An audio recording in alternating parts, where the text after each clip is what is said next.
আসসালামু আলাইকুম। SSC result 2026 বেরোনোর দিন যেন কোনো ঝামেলায় না পড়েন, সেই জন্যই আজকের এই ভিডিও। আজ আমি দেখাবো কিভাবে গ্রেডলি অ্যাপ ব্যবহার করে কয়েক মিনিটে আপনার রেজাল্ট দেখতে পারবেন, কিভাবে পিডিএফ ডাউনলোড করবেন এবং আগে থেকে এই তথ্য সেভ করে রাখলে রেজাল্টের দিন এক ট্যাপে সব হয়ে যাবে। চলুন শুরু করা যাক। প্রথমেই প্লে স্টোর খুলুন, সার্চ করুন গ্রেডলি। অ্যাপটি পেলেই ইনস্টল করুন। ইনস্টল হতে কয়েক সেকেন্ড লাগতে পারে, সেই সময় অপেক্ষা করুন। ইনস্টল শেষ হলে ওপেন বাটনে ট্যাপ দিন। অ্যাপ ওপেন হলে হোম স্ক্রিনে এসএসসি রেজাল্ট 2026 অপশনটা দেখতে পাবেন, সেখানে ট্যাপ করুন। এরপর বোর্ড রেজাল্ট বা বোর্ড রেজাল্ট থেকে একটা বেছে নিন। এখন ফর্ম ওপেন হবে। প্রথমে বোর্ড সিলেক্ট করুন, তারপর পরীক্ষার নাম ও সাল দিন। এবার রোল নাম্বার লিখুন।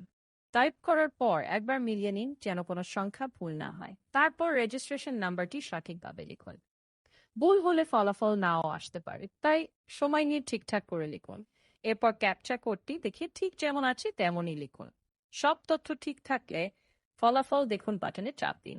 কয়েক সেকেন্ডের মধ্যেই আপনার এসএসসি রেজাল্ট 2026 স্ক্রিনে চলে আসবে।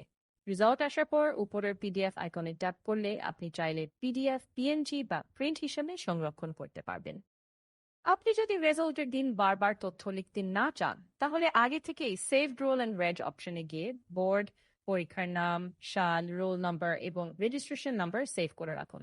পরীক্ষার দিন শুধু সংরক্ষিত তথ্যের উপর একবার ট্যাপ করলেই ফর্ম অটোফিল হয়ে যাবে, তারপর শুধু ক্যাপচা দিয়ে ফলাফল দেখে নেবেন।